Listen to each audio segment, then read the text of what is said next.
Hello tout le monde et bienvenue dans un nouvel épisode de Papote et Popote.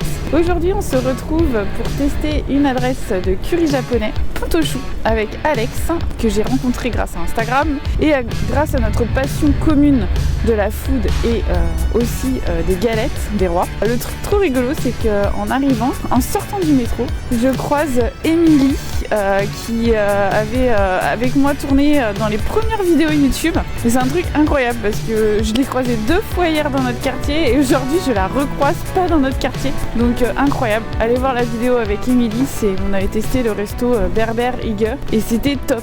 Donc là, je m'en vais retrouver Alex et je vous embarque avec moi.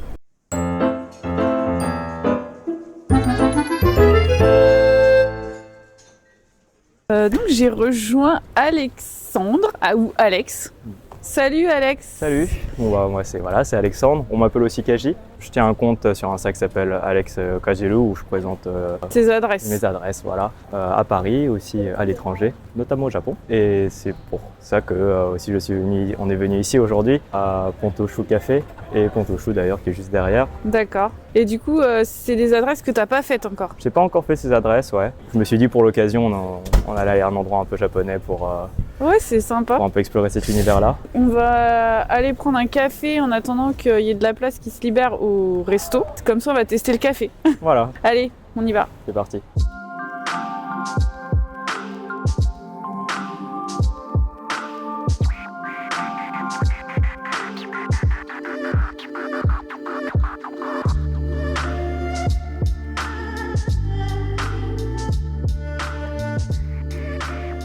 Est-ce que tu sais ce que tu peux prendre? Ouais, moi je prends toujours un classique pour un restaurant de curry, c'est le classique curry, donc c'est avec le porc pané. Ah ouais. Voilà, c'est le truc tradit. Ça te dit que je prenne le bœuf sauté et tu me files un petit bout de ton porc? Mais c'est toujours ce que je fais quand je peux faire ça au resto. J'hésitais entre le bœuf et le porc. Ouais. Parce que le porc c'est le traditionnel et c'est trop bon. Le porc, enfin le bœuf aussi, hein, enfin comment dire. À la base, c'est quand même un plat mijoté et le katsu, c'est un peu le truc fast-food en quelque sorte qui a été laissé rajouter pour la gourmandise. Mais c'est vrai que le curry traditionnel de base, ça va être une viande. Généralement, au Japon, on va faire du porc. Pour sauter en fines tranches. Ça ressemble un peu à du bacon, tu vois. Mais bœuf aussi, c'est incroyable. Je vais voir un influenceur food en action. Donc là, je vois ton petit matos et tout. Après, c'est pas non plus genre méga reel de malade. C'est juste je filme, et puis après j'en fais un petit crayon. C'est sympa. Et du coup, la première question que je pose habituellement, c'est pourquoi tu as choisi ce resto? Pourquoi j'ai fait ce resto? Bah, voilà. Pour ça.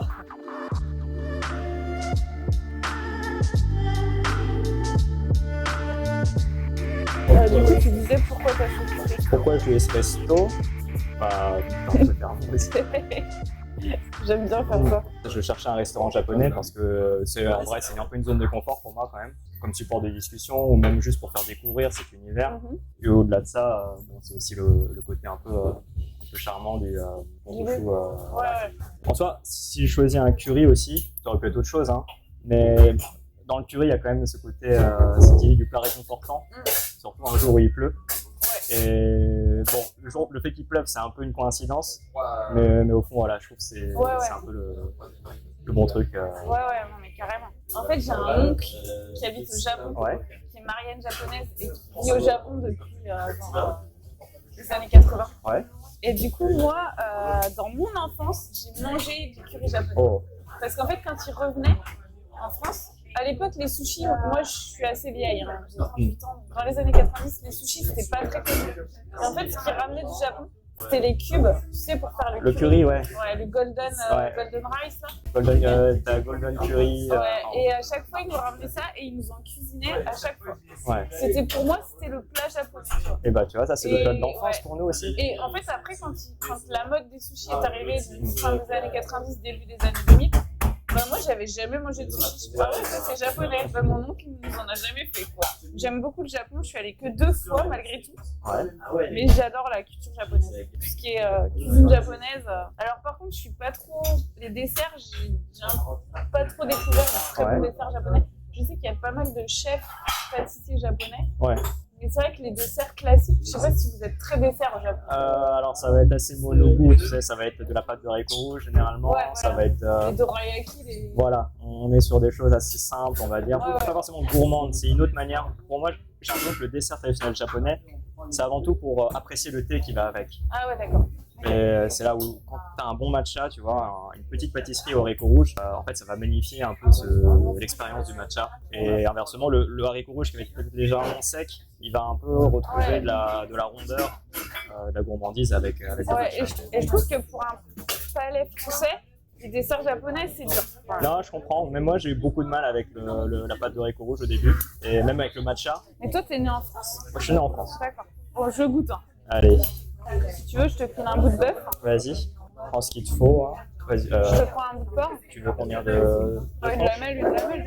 Ouais, ça vaut 2 lamelles, ça. Bah alors, ça vaut 2 lamelles. Ah non. C'est sûr. Ah oui. Les comptes d'apothicaire. Ça. Le bœuf, c'est quand même. T'as que 4 morceaux de bœuf, je dois avoir 6 tranches, 8 tranches. Ah oui, c'est vrai. Et ça, c'est quoi? C'est du gingembre? Ça, voilà, ouais. Non, c'est pas du gingembre. Ça, c'est du radis. C'est du radis mariné normalement. Si j'avais aussi voulu choisir un restaurant japonais, c'était aussi pour expliquer ce genre de choses. Parce qu'une partie de mon compte aussi, mon activité sur Instagram, c'était présenter des plats japonais pour les Français et surtout donner des. En fait, j'aimais bien faire des images un peu analytiques où je pointe des, tu sais, les locaux comme pour les pâtisseries, des flèches sur les ingrédients pour mettre des mots sur des choses que les Français sont. Et du coup, ça c'est quoi? Il faut que je retrouve le nom. Parce que ça, tellement, c'est du radis daikon qui a été mariné. Ah oui. Donc ça, c'est tonkatsu. D'accord. Voilà, c'est ça, c'est tonkatsu. Tonkatsu, je le dis très mal, mais tonkatsu. Le ton en japonais, ça veut dire porc. Et katsu, voilà, c'est écrit, voilà, pané, exactement.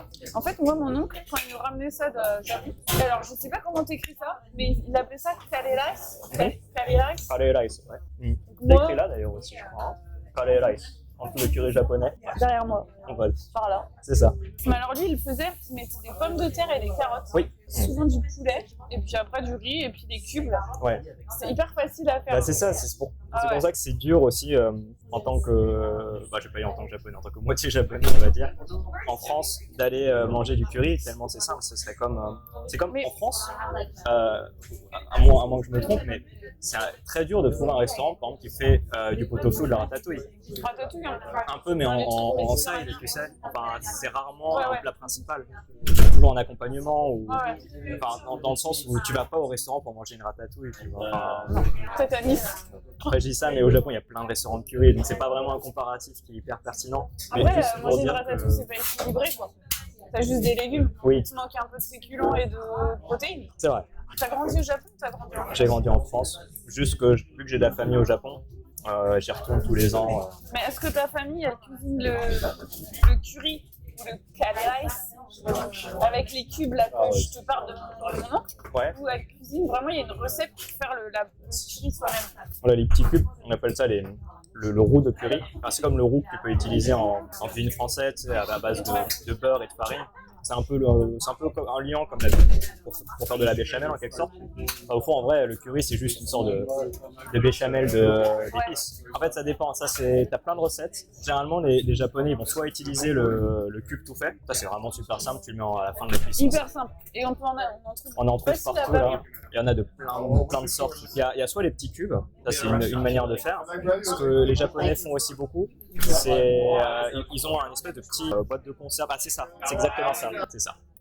Bon, ça c'est le gros format pour les restaurants. Et t'as ceux qui sont déter, eux ils vont faire peut-être les épices eux-mêmes. Dans les restaurants au Japon, il y a une tendance en ce moment, on appelle ça les spice curry. Ça veut littéralement dire curry d'épices, ça n'a pas vraiment de sens, mais c'est cette idée d'avoir des currys un peu plus recherchés. Le restaurant va lui-même sélectionner les épices qu'il va mettre, il va les torréfier, les broyer du mieux, et faire un curry qui se rapproche peut-être un peu plus d'un curry indien, tout en gardant le profil du curry japonais. Ça c'est un peu la tendance. C'est quoi la différence alors avec le curry indien? Alors, si tu la connais. Pour faire simple, on va dire que le curry japonais, il va être rond, il va être agréable, il va être c'est comme une crème et un peu sucré. Ouais, c'est vrai. Le curry indien, un vrai curry indien, il va être généralement un peu plus aqueux, enfin plus comme une soupe en quelque sorte. Enfin, c'est pas une crème. Et il est très pimenté, non? Voilà, généralement il est assez salé. Dans les currys japonais, t'as mild, Oui. Fort et tout ça. Mais après, tu gardes cette texture un peu crémeuse, quoi.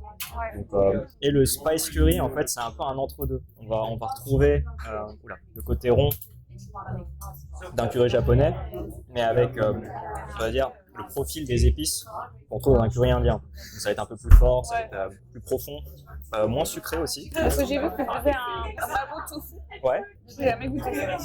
Ça, c'est très épicé. Ça aussi, ça dépend. Si on parle de la recette chinoise originale, c'est archi épicé. Enfin, si on pense au mapo tofu de Sichuan, là, tu manges ça, t'as plus de palais. Parce que t'as le poivre de Sichuan qui vient, t'as le piment. C'est quand même des goûts qui sont extrêmement affirmés. Mais les Japonais, par exemple, justement, c'est marrant que tu parles de ça parce que c'est aussi un des plats que les Japonais vont pas mal cuisiner, mais à leur manière. C'est là où tu vois comment les cultures aussi adaptent à leur goût, parce que le mapo tofu à la japonaise, il va être beaucoup plus sucré, beaucoup plus rond. Parfois, on met même du miso, donc ça va être un profil de goût complètement différent. Mais voilà, tu retrouves le tofu, tu retrouves un peu de viande, et ils ont réinterprété le plat à leur sauce. J'adore. Et le bœuf, il est super bon. Il est bon, hein. T'as goûté le bœuf? Même le curry, là, pour décrire un peu. Il est un petit peu piquant, mais Oui, ça va. il est un peu piquant, pas trop. Il a ce côté assez acidulé, justement, qu'on trouve peut-être dans les...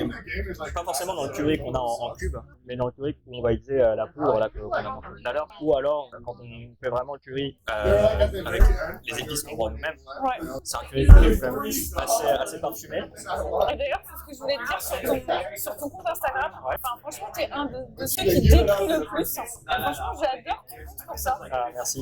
Et tu vois que tu prends le temps de décrire vraiment les plats. C'est vraiment un travail de titan, je trouve. Ah ouais, ça prend beaucoup de temps, je t'avoue. Ça va prendre beaucoup de temps. Mais en vrai, je fais ça aussi parce que... Et tu prends des notes? En fait, c'est un peu mes notes personnelles. Ouais. Et juste ce qui va me prendre du temps, c'est que vu que j'ai un peu une audience japonaise, donc j'essaie de traduire quand même. Ça me prend quand même pas mal de temps, mais je considère que c'est un peu l'effort que je fais en plus pour entretenir mon niveau de japonais. J'aime bien faire un retour sur les plats que je mange pour voir aussi comment ça peut m'apporter dans ma propre cuisine. Parfois, on mange un truc, ça donne des idées. Ah, parce que tu cuisines beaucoup? Un peu moins en ce moment, mais j'aime bien cuisiner aussi. Et en vrai, au début, si je testais les restos, c'est aussi pour ça, c'est pour retrouver des saveurs que je serais capable de reproduire, que j'aimerais reproduire. Un peu comme des challenges aussi. Aussi, mon compte, il s'adresse aux gens qui peuvent pas tester des choses. C'est une raison. C'est un peu sadique, ça. Non, mais dans le sens où, justement, moi, ce que je trouve sadique, c'est montrer un plat, ne pas le commenter, et juste en mode, bon, bah, quel goût ça, on sait pas. Et je comprends, en vrai, c'est un truc qui se défend aussi. On m'a déjà dit une fois, tu spoil, tu dis voilà. Non, mais non, pas du tout. En vrai, j'entends le. Mais bon, je dirais à ces gens-là, ils sont pas obligés de lire. C'est quand même des heures de texte. Personne n'est obligé de lire. Hein. Mais oui, en fait, c'était surtout en vrai pour les gens au Japon à la base, c'était pour leur décrire les serveurs de qu'est-ce que c'est que pourquoi ce croissant par exemple il est différent de ce croissant-là.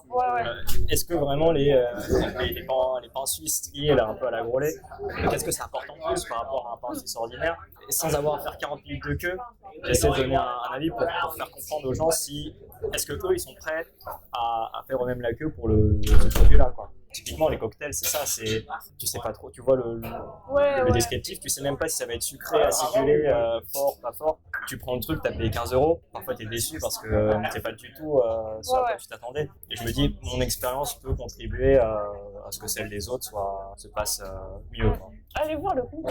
C'est vrai que pour les gens qui habitent au Japon ou qui n'habitent pas à Paris, et ben vous pouvez un peu mieux vous rendre compte de ce que c'est quoi. Et inversement, quand je fais mes voyages à Tokyo, j'ai pas la prétention de réussir à transmettre vraiment l'expérience d'un plat, mais voilà, j'essaie de rendre compte des choses, parce que dire c'est bon, c'est pas bon, en vrai parfois ça suffit, il n'y a pas besoin d'en faire trop. Moi j'aime pas dire c'est bon, c'est pas bon.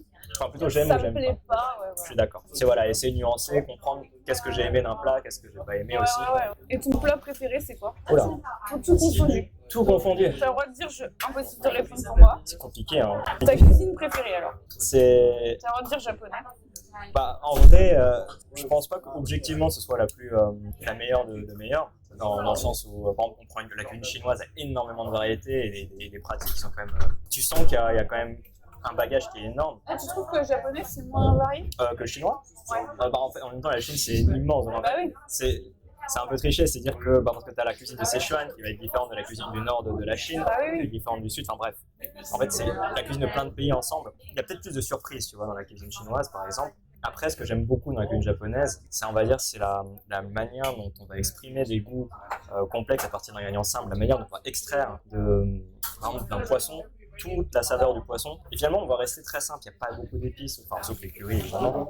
Mais finalement, c'est une cuisine qui va être peu expressive en épices, peu en herbes, enfin, ça va être très concentré sur le goût des choses assez brutes, je dirais. Après, si je dis que la cuisine japonaise, on en fait vite le tour, ce qui n'est pas vraiment vrai, mais c'est qu'on va retrouver quand même le même profil de saveur entre la sauce soja, le mirin, le saké, le miso. On va quand même rester sur une base d'expression de goût qui va être commune à beaucoup de plats. C'est pas le cas de tous les plats, hein. On peut avoir de très belles surprises avec, par exemple, la cuisine de Kyoto va être un peu plus justement plus fine par rapport à ça.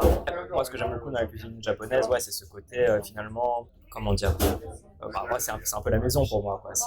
C'est à la fois agréable. C'est ta cuisine préférée. Oui, et en même temps, en fait, c'est la cuisine où j'arrive, enfin, comment dire, je trouve qu'elle fait plaisir sans avoir besoin d'en faire trop, tu vois.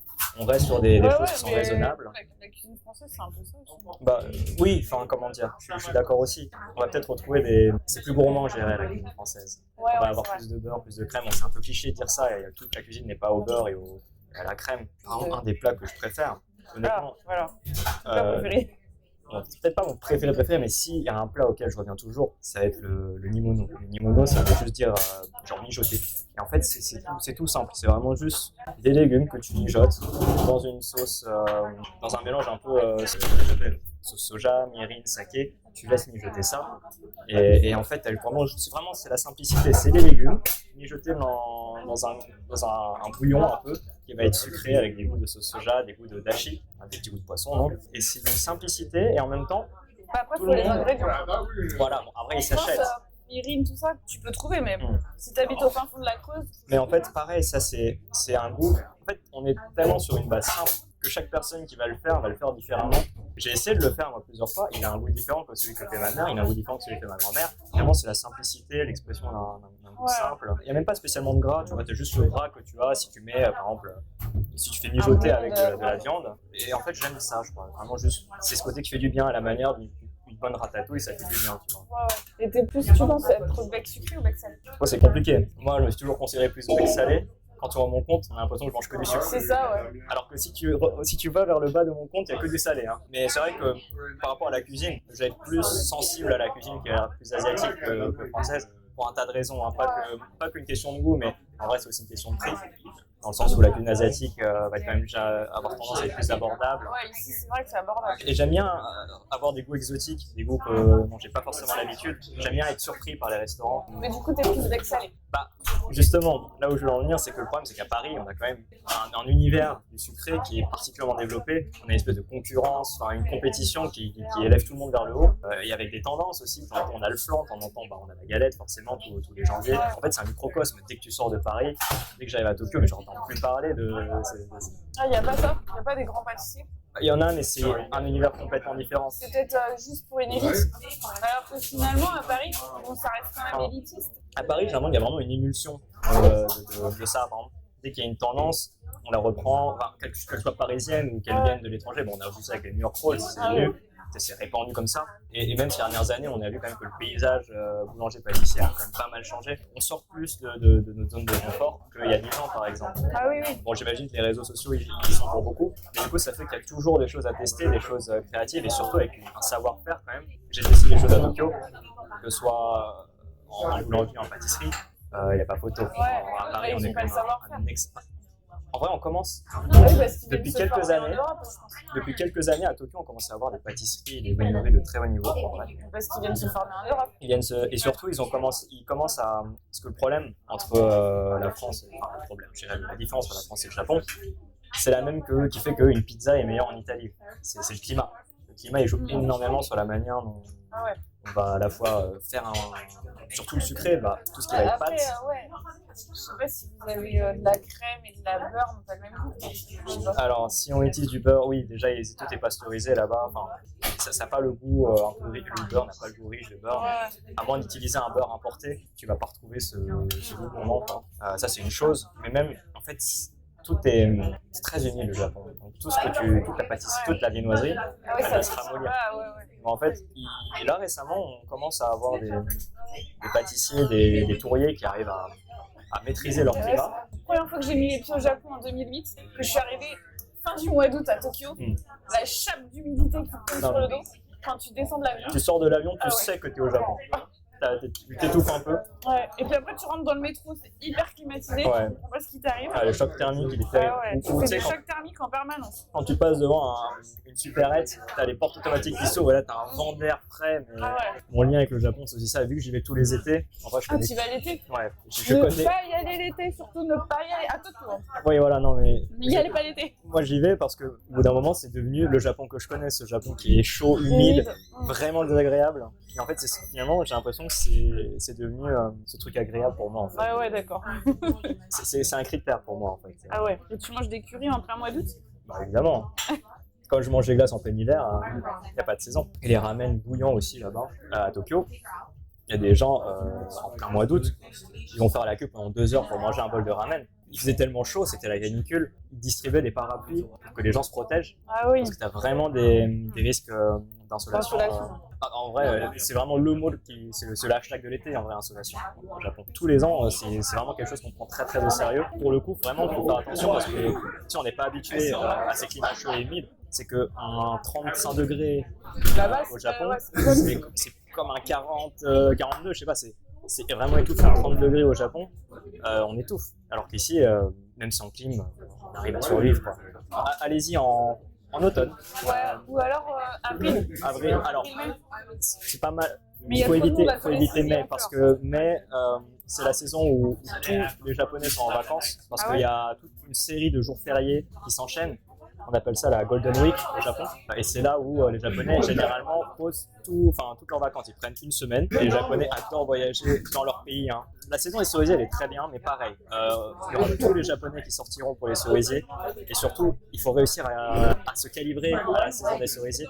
Ce qui n'est pas forcément, ça se change d'année en année. C'est pas toujours pareil. Et en fonction des régions. En fait, ce qui est marrant, c'est qu'au Japon, on a la météo des cerisiers. Quand on s'approche du coup de février-mars, au bulletin météo, après on a la carte où on voit la date à partir de laquelle on aura les floraisons des cerisiers. Et ça, c'est pas certain. Même à Paris, on a le parc de Sceaux qui est magnifique. D'ailleurs, en vrai, si vous voulez passer un Hanami, donc la fête des cerisiers, vraiment très très bien à Paris, allez au parc des Sceaux, au Bosquet Nord. C'est rose, c'est magnifique. Honnêtement, mes meilleurs Hanami, ils étaient ici, pas au Japon. Donc, moi, je dis ça, j'ai fait qu'une fois le Hanami à Tokyo. Mais c'est quasiment une usine parce que tout le monde y va et en fait il n'y a pas de place. Tu peux pas t'asseoir, tu peux pas te poser. Alors qu'au parc de Sceaux, tu as toujours un peu de place, tu te poses, il fait beau. Les cerisiers sont très très bas donc tu peux presque les toucher. Et pour aller au Japon, allez-y vers novembre, c'est pas trop mal parce que tu commences à avoir la saison des érables rouges et des ginkgos qui sont jaunes. On appelle ça le koyo en japonais. C'est magnifique. C'est vraiment pour moi c'est plus beau que la saison des cerisiers. Et surtout ça dure un peu plus longtemps. Là où les cerisiers durent 1 semaine, 2 semaines max. Là tu as quand même on va dire 3 semaines, 1 mois où tu peux profiter de ce temps magnifique. Toi dans ton parcours, tu n'as jamais souhaité perdre du poids ou manger plus sainement ou faire attention à quelque chose pour ta santé? En vrai, si, quand même. Avant, j'avais un peu plus de poids, j'avais pas beaucoup d'activité. Et il s'avère que quand j'étais au Japon, je faisais énormément de vélo. Et en vrai, ça m'a fait une bonne perte de poids quand même. Et c'est vrai que sur le moment, tu as envie de le garder, quoi. Donc, il y a eu une période où, oui, j'ai voulu faire un peu plus attention. Surtout qu'en fait, c'est là où, en vrai, tu commences à avoir des compliments de gens. Et même pas forcément, ils disent que tu as maigri, ils disent que tu as grandi, tu vois. Et c'est assez marrant. Au fond de toi, tu n'as pas forcément envie de revenir avant, quoi. Mais t'étais gros? Non, j'étais pas juste un peu plus rond, on va dire. Mais ça fait vraiment une différence parce que entre faire une activité et pas faire d'activité, en fait, c'est tout le gras qui part, quoi. Donc, c'est bien plus sec et c'est pour ça que les gens pensaient que j'étais plus grand. Et du coup, t'as réussi à maintenir la perte de poids?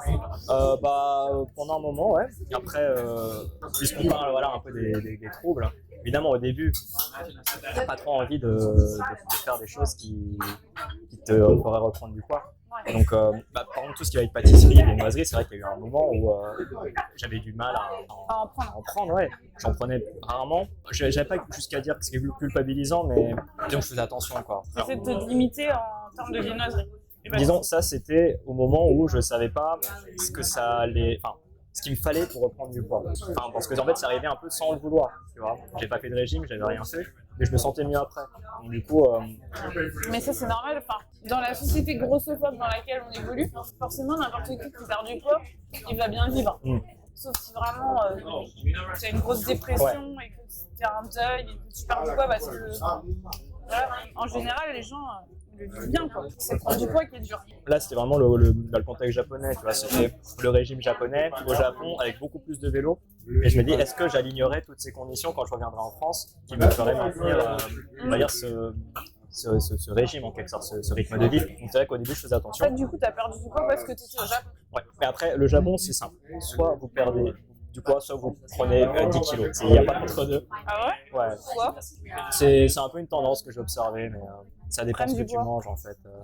La cuisine japonaise, elle peut être très saine, comme elle peut être extrêmement grasse, beaucoup de fritures. Tu peux pas manger un peu des deux? Bien sûr, tu peux faire un équilibre. Mais t'as des gens, ils vont tout le temps, ils vont aller tout le temps manger.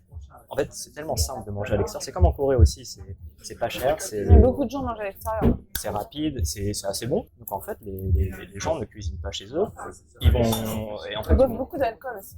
Je sais pas s'ils boivent beaucoup par rapport, parce que quand même nous on boit des alcools plus forts. Ouais, voilà, vous avez une culture de l'alcool festif le soir. Avec des sirops, avec des. T'as des gens, ils vont manger des ramen toute l'année. Je sais pas forcément mauvais en soi, mais alors l'apport en sel, l'apport en. Ouais. Je pense que tu vas avoir une carence en légumes. Et de manière générale, le légume au Japon, c'est une denrée rare. Au restaurant, en tout cas. En fait, moi, quand je suis allée au Japon, j'avais trouvé que c'est hyper dur de manger des fruits et des légumes. Ouais, et c'est cher. C'est super cher, ouais. Ça devient punitif, par exemple, de faire un repas un peu végétarien pour se calmer de la viande. Parce qu'en fait, tu payes aussi cher tes légumes que ton poulet, quoi. C'est facile de prendre du poids si on se laisse aller sur tout ce que le Japon a à offrir en termes de fast-food bon et pas cher. Oui, parce que les ramen et tout ce qui est donburi et tout ça, finalement, c'est pas si sain que ça, entre guillemets. Ah non, c'est pas. Je pense que c'est raisonnable en termes de quantité, parce qu'en vrai, c'est vrai que les portions au Japon sont beaucoup plus petites. Enfin, après, j'aime pas parler de nourriture saine et malsaine, mais c'est aussi calorique que d'aller à McDo. Mais ça rassasie plus quand même. Hein. Oui, parce qu'il y a beaucoup de gens, ils s'imaginent manger un truc entre guillemets light ou sain parce que c'est japonais. Au Japon, même la cuisine qu'on considère saine est extrêmement riche en sucre et surtout en sel. Oh, sel ouais. La cuisine japonaise, je crois que c'est, je sais plus, j'avais regardé les chiffres. Je crois qu'on était à peu près 8 grammes de sel par jour en France. Au Japon, on peut aller jusqu'à 12, quoi. La dose recommandée, c'est, je crois, 6 grammes. Et c'est très facile aussi de manger très sucré parce que le sucre, on l'ajoute à la cuillère dans les plats, quoi. Bah, tout ce qui va être un peu sukiyaki, teriyaki, typiquement dans ce que j'ai dit, le nimono, tu prends 3 cuillères à soupe de sucre et tu mets ça dans... Donc tu disais que c'était sain. Ça donne l'impression que c'est sain parce qu'en fait, c'est des légumes mijotés entiers. Mais oui, dans les faits, c'est quand même très salé. En France, on met jamais de sucre dans les plats salés, en fait. C'est le sucre naturel de la tomate ou de ton légume, quoi. Un des trucs que j'aime bien faire pour un peu, pas impressionner, mais pour choquer les invités quand j'en ai, si on fait un peu une soirée tapas comme ça, je fais une omelette à la japonaise où je vais mettre le sucre. Tamago, non? Ouais, tamagoyaki. Il faut mettre du sucre. Faut mettre du Sinon, sucre. c'est pas japonais. Ça, j'aime bien leur montrer le moment où je mets du sucre. Ils ont l'impression que je vais faire des crêpes. Et ils goûtent, en fait, tout le monde apprécie. Et après, pareil, la dose de sucre, elle va dépendre de personne en personne. Ma grand-mère et ma mère, parfois, elles se chamaillent parce que la dose de sucre auquel elles sont habituées n'est pas le même. Ma grand-mère va cuisiner très très sucré son tamagoyaki, alors que ma mère va être beaucoup plus dans un goût plus salé. Tu vois. Donc, de toute façon, toutes les cuisines du monde, il n'y en a pas une qui sait mieux que l'autre. Pour moi, il y a des plats gras et des plats sucrés dans toutes les cultures. Si j'ai trouvé un de mes plats peut-être préférés. Ce que j'aime beaucoup dans la cuisine japonaise, c'est la simplicité. Du coup, un de mes plats préférés, en fait, c'est le maquereau grillé au sel. C'est vraiment juste un filet de maquereau que tu fais griller façon tes pots. J'ai jamais mangé. Et ça, en fait, il grille à sec, hein, donc en fait, il grille dans son propre gras. La peau croustille, et tu as une viande qui est, quand c'est au Japon, tu as une viande, un poisson, une viande de la chair qui est hyper fraîche. Tu mets un petit filet de citron si tu veux, mais en réalité, quand tu as un poisson qui est très frais, même du maquereau, ils sont pas mauvais, tu vois, il a pas ce côté poissonneux. Et pouvoir déguster un poisson, le goût brut, je dirais, du poisson, de manière aussi franche, aussi fraîche, moi, c'est quelque chose que j'adore. Et t'accompagnes ça avec un petit bol de riz, une petite soupe miso, un peu de thé, et t'es sur les saveurs assez subtiles, mais en même temps, qui se cachent pas derrière des sauces, et c'est ça que j'adore, en fait. On appelle ça en japonais le Saba no Shioyaki. Shioyaki, ça veut dire grillé au sel. Donc on est retourné au café Voilà. pour finir la discussion Ouais. et prendre un petit dessert. Enfin, un dessert qui a l'air d'envoyer du lourd. Café et vanille fumée, ou vanille grillée, quelque chose comme ça. Café, non, c'est chocolat, pardon. Chocolat et vanille grillée. C'est un dessert à l'assiette, c'est magnifique. Par un chef pâtissier japonais. Ouais. Du coup, on en était resté sur ton expérience de perte de poids au Japon. Ouais. Et quand tu es revenu en France, tu ne voulais pas reprendre du poids. Oui, voilà, c'est ça. Mais donc, finalement, tu l'as quand même repris. Bah, légèrement, mais ça, c'est normal. Oui, oui. C'était pas ton poids en France. Moi, je l'ai maintenu. Mais parce qu'à un moment, ça a fait pouf pouf. Enfin, j'ai réussi à le. Enfin, j'ai réussi. Ça a continué à. Comment dire?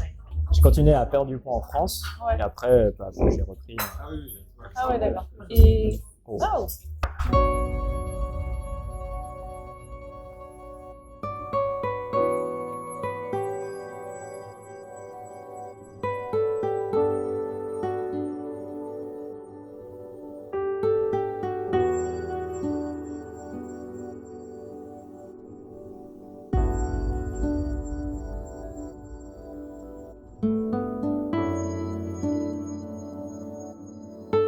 Je voulais te demander, mais tu pèses régulièrement, tu pèses.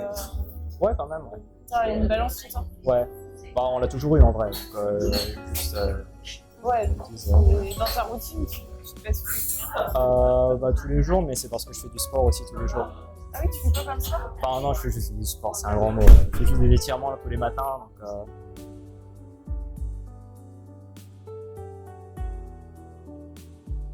Tu fais des étirements? Ouais, voilà, enfin, c'est si simple, hein, tu vois, mais c'est juste histoire d'avoir ces petites rigueurs matinales. Et pourquoi du coup tu pèses tous les jours? En soi, c'est parce que ça fait partie de l'appli aussi que j'utilise. Ah, t'as une appli? Oui, c'est juste parce que bon, en vrai, le faire sans rien, c'est un peu compliqué quand même. Niveau motivation. Tu suis ton poids? Ouais, quand même.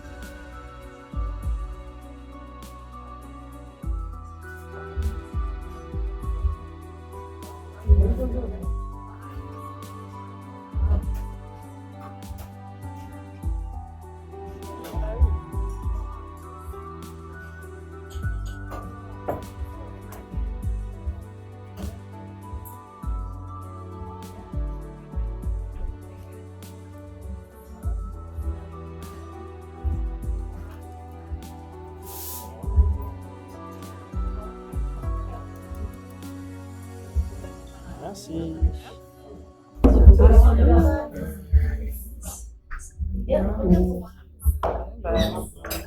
Panna cotta au Hojicha. Je sais pas comment l'entamer ce truc. Ah, ça c'est compliqué, hein. Moi j'aurais ouais. cassé la. C'est trop beau, t'as pas envie de taper dedans en fait. Ça c'est le seul défaut de ce dessert, c'est que c'est dur de se convaincre de le casser, quoi. Comme ça passe. Ouais. Réussi. Le chocolat, c'est plaque. Ouais, c'est plaque. Ouais. Le gruau de cacao, je crois qu'il est de. Attends, choco là avec le X, je crois. Hein. Ah oui, Xoco. Du coup, la question que je voulais te poser, c'est pas anxiogène pour toi, du coup, d'avoir ce contrôle quotidien? Bah, en soi, si je prends du poids, mais c'est pas grave, tu vois. Ah, d'accord. C'est juste une manière un peu de voir plus l'évolution. Parce que bon, c'est vrai que honnêtement, enfin, je vais pas considérer que mon régime, surtout depuis que j'ai commencé Insta, il est pas équilibré, on va dire. Hein, parce que le week-end, je vais faire énormément d'excès quand même. Oui, dans l'idéal. Tu te bases pour dire que c'est des excès? Des excès? Ah bah parce que je mange largement plus que le week-end. Tu dépasses? Je dépasse clairement. Ça a mal au ventre? Non, parfois en vrai oui. Tu vois, le week-end de mon anniversaire, c'était 3 jours où j'ai testé absolument tout ce que je voulais tester, sous prétexte que je voulais tester des choses. Et, donc il y a des moments où il y a des excès comme ça. Et du coup, forcément, derrière, j'ai quand même envie de. C'est même pas forcément une envie, c'est même juste j'aurais pas le besoin, le désir de. Ouais, mais je pense pas que c'est vraiment. Je pense que des fois, en fait, on fait des excès, mais après, c'est pas volontaire. volontaire, c'est qu'on a moins envie du coup. Tu vois, spontanément, d'un moment, t'en as marre. De tester beaucoup de choses. Non, pas sur le long terme, mais sur le court terme. Tu vois, si aujourd'hui tu fais 3 restos dans ta journée, peut-être que demain, tu n'auras pas trop envie d'en faire. Oui, c'est ça. Mais c'est pas vraiment conscient, tu vois, c'est juste que spontanément. Oui, enfin, c'est un peu un mix de tout, budget, capacité. Oui, il y a le budget aussi. Mais puis même simplement l'idée que c'est bon, on en a fait suffisamment. Pour revenir sur la perte de poids, après, on va dire 1 an environ, quand je suis revenu au Japon, en vrai, à partir de ce moment-là, j'ai à peu près compris comment mon métabolisme, on va dire. Donc là, en vrai, je me suis laissé beaucoup plus aller. Mais tu vois, sans trop y réfléchir, hein, c'est juste. C'est en revenant du Japon, c'est 1 année après, donc. Là, j'ai commencé, on va dire, à mon activité sur Insta pour présenter d'un côté à mes amis japonais ce que je mangeais en France. Et du coup, mine de rien, ça entraîne avec ça plus de consommation. Parce que du coup, ça, en vrai, c'est quand même un sujet. Parce que, c'est un sujet, évidemment, il y a une partie des trucs que je mangeais que j'aurais pas pris avant ça, que je justifie parce que j'en parle aussi. Comme s'il y avait il y a la plus-value de partager des choses. Je teste des choses, parfois, avec un peu comme excuse que c'est pour partager. C'est pas vraiment pas vraiment une excuse, mais plutôt je dirais je sais pas non plus que c'est une manière de déculpabiliser parce que je peux très bien manger les choses sans en parler. Mais disons que ça fait une justification à une manière que tu ferais pas un gros gâteau, tu le ferais parce que c'est un anniversaire ou parce que c'est un gros événement. Là, je pourrais le faire juste parce que je me dis c'est l'occasion d'en parler à des gens. Et en fait, ça crée quand même beaucoup d'occasions pour à la base, tu as envie de tester quand même. Bien sûr, au-delà des calories ou du gras, de ce que tu veux, c'est aussi une question de manière générale, ça s'englobe dans le fait d'être raisonnable, le même budget, même ce qu'on s'autorise en tant qu'expérience. Si on mange tous les jours des trucs exceptionnels, il n'y a plus rien d'exceptionnel en fait. Oui, c'est vrai. Le Instagram a changé ce rapport-là, bien sûr. Avant, je faisais peut-être une viennoiserie toutes les 2 semaines. Après ça pouvait m'arriver d'en faire plusieurs par semaine parce qu'il y a beaucoup de choses à tester, quoi.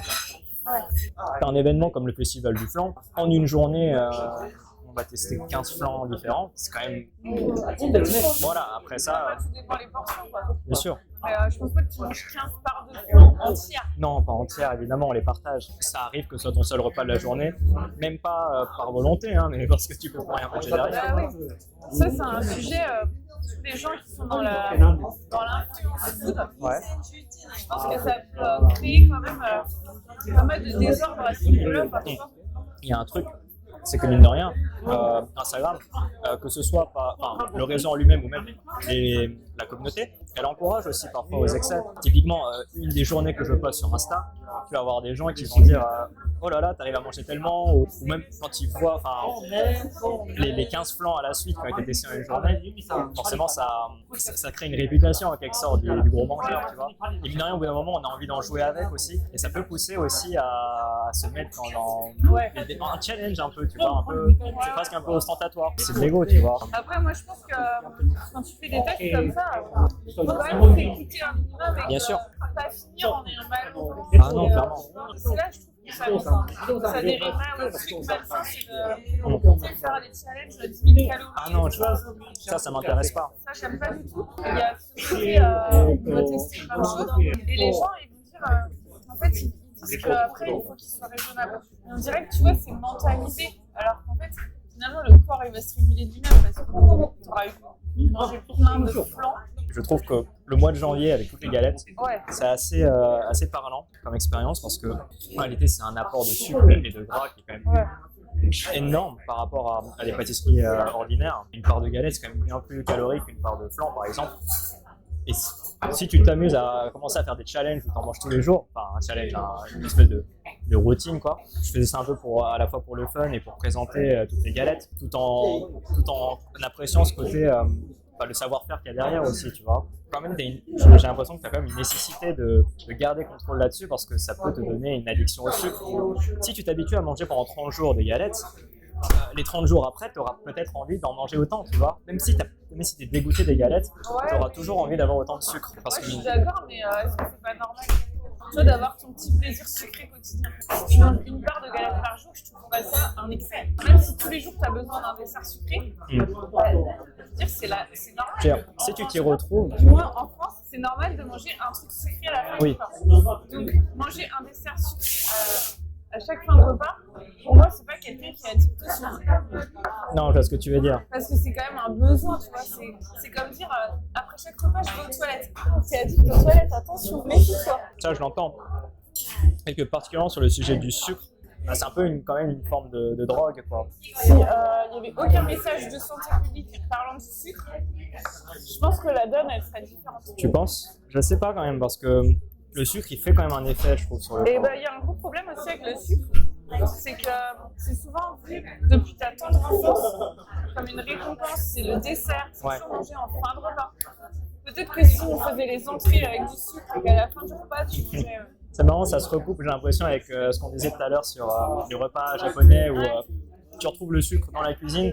Tu as des desserts qui sont... Enfin, en vrai, aujourd'hui, les Japonais, ils vont manger des yaourts, ils vont manger des petites pâtisseries. Typiquement, au supermarché, tu as un rayon incroyable où tu as des gâteaux, tu as des gâteaux roulés, tu as plein de trucs que tu n'as pas ici, en vrai. Ils mangent même des éclairs au chocolat, donc au supermarché, vendus sous plastique. Oui, je te disais que si tu commençais ton repas par le dessert, je me demande si tu finirais quand même pas par un autre dessert. On ne peut pas savoir si vraiment ça a un tel impact sur le cerveau parce qu'à la base, on nous donne des messages qui nous culpabilisent. Tu vois, quand tu es culpabilisé sur quelque chose, tu n'as pas le même rapport avec la chose.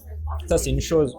Tu vois, mais je pense que c'est pas possible. Tu vois, j'ai des amis, par exemple, ils sont addicts au coca. Ce que j'avais cru comprendre, c'est qu'en Asie du Sud-Est, il y a des endroits où l'eau, elle est impure pour être bu. En fait, dès leur plus jeune âge, on donne aux enfants du coca. Et en fait, ça crée quand même une grosse dépendance au coca. Et après ça, même à 20 ans, 30 ans, tu continues à boire que ça. Le coca, c'est pas que du sucre. T'as de la caféine. Bien sûr. T'as plein de trucs dedans qui peuvent te rendre accro. Le café, il y a des gens qui sont accro au café, mais pour moi, il y a aussi le fait que c'est pas la substance en elle-même. Bien sûr, c'est aussi le fait que c'est... Oui. Par exemple, tu as l'habitude de fumer une cigarette après le repas. C'est une habitude et peut-être que c'est pas vraiment la nicotine. Alors après, la nicotine, c'est vraiment une addiction. Après, c'est un tout. C'est comme être addict aux jeux vidéo, tu vois. Il n'y a pas de substance addictive dans les jeux vidéo. Atténuement, c'est une réaction dans le cerveau, c'est la dopamine, c'est des trucs. Oui. En fait, à un moment, ça active quelque chose dans ton cerveau. Oui, mais pas chez tout le monde. Oui. Alors qu'il y a des drogues, l'alcool et tout ça, chez tout le monde, ça. De toute façon, on a tous une sensibilité aux addictions différentes. Oui, l'addiction au sucre, je la constate un peu. Pour toi? Pas forcément pour moi. En tout cas, j'y fais attention parce que je me sens quand même, je sens que ça peut m'arriver si justement j'ai tendance à trop m'habituer au sucre, que ça pourrait devenir un besoin au-delà de ma volonté, tu vois, de vouloir manger du sucre. Parce que pour moi, j'essaie de garder quand même ce côté où le sucre, ça reste un plaisir, tu vois. Pas un besoin nécessaire pour terminer un repas, ou dans le sens où terminer sur un fruit par exemple, juste du sucre naturel, tu vois, du fruit. Ah mais c'est pareil, c'est du sucre. Voilà, mais t'as des gens pour qui le fruit, ça va pas être une dose suffisante de sucre pour pouvoir finir le repas. Et il faudra des choses plus gourmandes, des snacks, des choses. En vrai, moi je mange pas mal de fruits parce que en vrai, j'adore ça, tu vois. Même des trucs pas de saison, des trucs un peu importés, mais un ananas bien juteux, tu vois. Au petit-déj, parfois je prends ça au lieu de prendre un dessert, un petit-déj à la française. Parce qu'en vrai, pour moi, ça me suffit, ça me donne le peps pour travailler le matin. Il y a des gens, ça leur suffirait pas, il leur faudrait leur confiture, leur tartine. Ça n'a rien à voir avec le sucre. C'est aussi une habitude. C'est aussi le total calorique. Parce que tu vois, si toi, tu as besoin que de l'ananas le matin, c'est peu calorique. Il y a des gens qui vont peut-être avoir besoin des tartines et des confitures, pas parce que c'est sucré, mais juste parce qu'ils ont besoin de plus de calories le matin. C'est vrai. Et peut-être qu'ils pourraient manger du bacon et je sais pas quoi. Ah, c'est pas mal comme petit-déj, ça aussi. Oui, je pense aussi, il y a des gens, ils arrivent à se convaincre qu'ils sont addicts au sucre. Mais en fait, c'est peut-être parce qu'ils sont aussi, ils n'ont pas mangé assez de calories pendant leur repas, tu vois. Et puis, je pense quand même qu'on est pas tous égaux face à l'addiction. En général, oui. Ah, ça, l'addiction, que ce soit l'addiction à l'alcool, mais aussi l'addiction tout, à en fait. vidéo, on a tous une addiction à quelque chose, shopping, à un moment. Ou à Instagram, en vrai, tu vois. Voilà, une addiction à Instagram. Mais honnêtement, je pense qu'on est vraiment pas égaux. Je pense qu'il y a des gens qui sont beaucoup moins enclins à être addicts à des trucs. Et on parlait des messages de prévention tout à l'heure. C'est aussi pour ça, vu qu'il y a des gens qui vont être plus enclins à facilement être addicts aux choses, je pense que c'est aussi un message qui s'adresse à eux. Il y a des gens, ces messages, ils vont dire, mais ils me parlent pas. Parfois, il y a aussi des gens, ils se disent, ils me parlent pas, et en fait, ça les concerne, plus qu'ils ne le savent pas encore. Et c'est tout un sujet, en vrai. Particulièrement sur les TCA. Sur les C'est ça, ouais. Je pense qu'il y a beaucoup de gens qui sont peut-être en souffrance avec leur alimentation, mais qui s'en rendent plus tellement compte. Parce qu'en fait, la société et les messages de santé publique, ils nous disent de contrôler. Ouais. Alors que contrôler, en fait, c'est pas normal, tu vois. Je trouve que c'est un peu à double tranchant parce que d'un côté, oui, on devrait. Par exemple, un exemple tout con, si on prend je crois que c'est les Polynésiens, ils ont ils ont un certain métabolisme. Bon, ça va être un peu cliché, mais quelqu'un qui va être un peu gros, tu vois, un peu en emploi. Ouais. J'avais vu un post comme ça sur internet où on voyait, en 1950, ils étaient musclés, genre secs, c'est des bodybuilders quasiment. De ce que j'ai compris, en fait, ce qui s'est passé, c'est qu'il y a eu un changement de régime, dans le sens où ils ont développé ce métabolisme qui, on va dire, qui absorbe les calories, en fait, qui avait trouvé un équilibre par rapport à leur environnement naturel. Sauf qu'aujourd'hui, avec tous les apports justement en sucre, tous les aliments, on va dire, transformés et caloriques. Voilà. En fait, ils emmagasinent tout et du coup, ils deviennent beaucoup plus gros plus facilement. Est-ce qu'ils sont réellement en mauvaise santé? Faudrait leur demander. Mais en tout cas, ils ont plus l'équilibre qu'ils avaient avant. Être gros, parce que je pense qu'il y a des gens qui sont faits pour être gros, sans forcément être en mauvaise santé, tu vois. Ouais, oui, on voit, il y a des gens, des bons vivants, ils le vivent très très bien. Ils ont zéro diabète. Ouais, c'est ça, ils le vivent bien et même. Et en fait, il y a des gens gros qui mangent super sainement, même plus sainement que des gens maigres, et en gros, ils n'ont pas de problème. Non, je suis d'accord. De base, c'est pas un critère. Voilà, c'est pas un problème. C'est plus. Par là, ce que je parlais, c'était plus en question d'équilibre. C'est que aujourd'hui, on est quand même dans un monde où c'est dur, en fait, je trouve, de trouver l'équilibre naturel, surtout quand tu es à Paris. En fait, tu as beaucoup de distractions et comment on peut vraiment être raisonnable avec tout ce que tu as autour de toi, en fait. Par exemple, là, tu vois, on a bien mangé, je trouve. Là, voilà, la boisson, tout ça, je suis bon. Mais étant à Paris, avec tout ce qu'on a autour, là, tu vois, si après un ami m'appelle et dit « ça te dit de faire un flan tour, on va manger des flans dans des boulangeries ». Cet après-midi? Supposons. Moi, je pourrais pas. Ouais. Je pourrais pas. Là, tu vois, moi je pense que... Là, je pourrais pas. Peut-être dans 2 heures, voilà. 3 heures. Je te dis pas, mais là, tout de suite, je pourrais pas. Mais tu vois, en fait, ça, ce sont des choses qui n'arriveraient pas dans un autre contexte où, en fait, cet univers n'existe pas. Où, en fait, on aurait un équilibre qui est différent. Oui, mais regarde, admettons que tu es invité par quelqu'un qui veut que tu fasses un plan tour. Et ben, je peux refuser. Bien sûr. Je peux dire, je ne peux pas. Mais... Parce que physiquement, je ne peux pas. Là, il n'y a plus de place. Bien sûr. Alors après, si tu te dis, on peut le faire à 18h, ouais, pourquoi pas à 18h? Mais bien sûr, mais en fait, ça. Bon, évidemment, tu peux refuser, mais mine, ça crée une tentation. Et peut-être, quand on parle d'addiction, c'est aussi le fait de céder à cette tentation-là. Et alors, au-delà. Si tu te sens capable de le faire, franchement, fais-le. L'équilibre, il se fait pas sur une journée, tu vois. Oui, ça, je suis d'accord. Et peut-être que mardi, tu vas rien manger, tu vois. Mais sur le moment, du coup, tu vas pas écouter ton estomac, tu vas écouter tes envies, ce qui est une chose, tu vois. Ouais, mais en fait, quand tu écoutes tes envies, au bout d'un moment, tu finis toujours te rappeler. Le physique, il va revenir, on est d'accord. En fait, quand t'as pas tu te sens pas bien après. Ouais. Parce que justement, si tu enchaînes et tout, que t'arrêtes pas de surconsommer sur le long terme, souvent c'est que t'as un problème alimentaire. Clairement. Si t'enchaînes plusieurs jours d'excès, entre guillemets, il va toujours y avoir après un moment où ton corps il va dire stop. Bah clairement. Mais pas forcément le jour même. Quand je vois mes repas en semaine, parfois c'est très léger. Et je ne juge pas plus, tu vois. Et t'as pas envie, forcément. Moi, je m'y retrouve parce que c'est... Enfin, je me dis aussi, je suis encore jeune et je peux faire plein... Enfin, je peux avoir un régime très déstructuré. Et je sais pas si c'est sur le long terme, tu vois, à l'échelle d'une vie, c'est quelque chose qui soit vraiment sain de faire un truc aussi. C'est comme, en fait, au lieu de dormir tous les soirs à la même heure et te réveiller à la même heure, tu fais des sommes en plein milieu de la journée, puis tu te réveilles, tu fais des nuits blanches. Et je sais pas si, finalement, c'est vraiment très bon. J'avais vu un truc sur le sommeil, justement. C'est que le sommeil, tel qu'on le fait actuellement, c'est un truc de la révolution industrielle. Et qu'en fait, avant, on dormait en 2 phases. Il y avait une première phase jusqu'à entre 21h et 1h ou 2h du matin. Petite pause de 2 heures. C'est pour s'occuper des animaux, je crois, non? Ouais, et après, ils redormaient. C'est construit, en fait. Tu peux dormir, à un moment donné, tu pourrais dormir toute autre façon. En fait, les gens sont obligés de dormir comme ça parce qu'ils travaillent et que, voilà, tous les commerces, tout est fait pour ça. Comment ça se goupille, ça? Parce que quand même, tu sais, on s'endort, tu mets pas de réveil, tu fais à peu près entre 7h et 10h de sommeil. Bon, ça dépend des gens, évidemment. Parfois, si tu ne mets pas de réveil, tu te réveilles à peu près, il est 15h. Mais globalement, notre horloge interne, elle est Bah après, tu t'adaptes. Voilà. Comme quand tu as un jet lag, après, tu te réadaptes. C'est ça. Et je me demande si cette horloge interne, elle est influée aussi par en fait, à quel point c'est influencé, on va dire, par le cadre de la société qui fait qu'on a nos heures de sommeil. Totalement influencé, c'est comme les heures de repas pour moi. En tout cas, pour moi, t'as pas d'horloge biologique.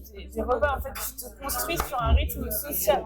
J'avais entendu dire que. Et en fait, quand tu regardes les enfants qui mangent, mais ils sont totalement déstructurés si tu les écoutes. Bon, j'allais dire aussi, même quand tu vois les animaux de compagnie, quand ils mangent, ils picorent. Et j'avais vu un reportage sur les régimes asiatiques, justement, sud-est asiatique précisément. Et à un moment dans la vidéo, il disait que en fait, cette manière de consommer en 3 repas serait pas adaptée. Et qu'en fait, une des manières recommandées de manger, ce serait de manger par intermittence, en fait, toutes les heures de manger en Thaïlande, on mange 11 repas par jour. Là, je saurais pas dire, mais... Il y a des pays en sud-asiatique où ils mangent, je sais combien, 6 fois, 7 fois. Mais en fait, c'est ça recoupe ça revient sur cette idée. Et ce qui est marrant, c'est qu'il y a longtemps, au Japon, j'avais vu un reportage qui disait la même chose. Donc en fait, c'est vrai qu'il y a voilà. Mais pour moi, le rythme biologique on crée en fait par la société en fait.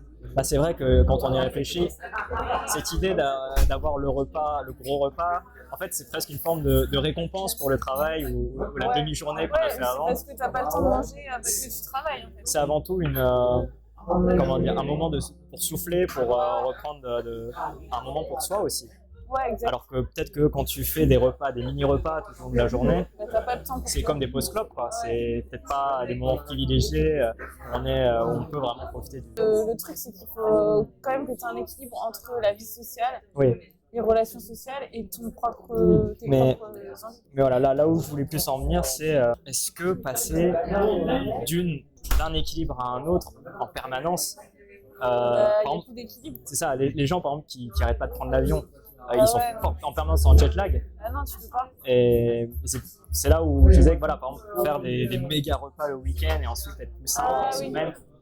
Voilà, il y a peut-être ce côté déstructuré aussi. Ah oui, d'accord. Ça, voilà. Après, si tu le vis bien. Pour l'instant, je le vis bien. Je pense pas que ce soit quelque chose que je puisse faire toute ma vie, tu vois. Alors, nous voici sortis. Après, c'est 2 incroyables adresses, mais qui sont communes en fait. C'est tenu par les mêmes personnes. Oui, c'est ça. Bah, en tout cas, le café, c'est vraiment pas à louper parce que les desserts sont excellents. J'ai rarement mangé un dessert au chocolat aussi bon et original. Surtout dans un café, vraiment, c'est qualité un peu restaurant gastronomique. Donc, ouais, carrément. Faites-y un coup d'œil si vous avez l'occasion. Ouais. Et le café est délicieux aussi. Bah, en tout cas, merci beaucoup d'avoir participé. Merci pour m'avoir invité. Où est-ce qu'on peut te retrouver? Sur ton compte Instagram, j'imagine? Vous pouvez me retrouver sur Insta, donc Alex-du8 Kajirou. Voilà, on mettra tout en description. Pour l'instant, juste sur Insta, mais c'est déjà bientôt ailleurs. Ok, génial. Et bien en tout cas, merci à vous d'avoir regardé la vidéo jusqu'au bout. N'hésitez pas à la liker, la commenter, la partager, à vous abonner s'il vous plaît. Si vous aussi voulez faire partie de mes invités et tester un resto de votre choix tout en me parlant de votre histoire avec l'alimentation, n'hésitez pas à me contacter sur Instagram. Et je vous dis à la prochaine vidéo. Bye bye. Au revoir.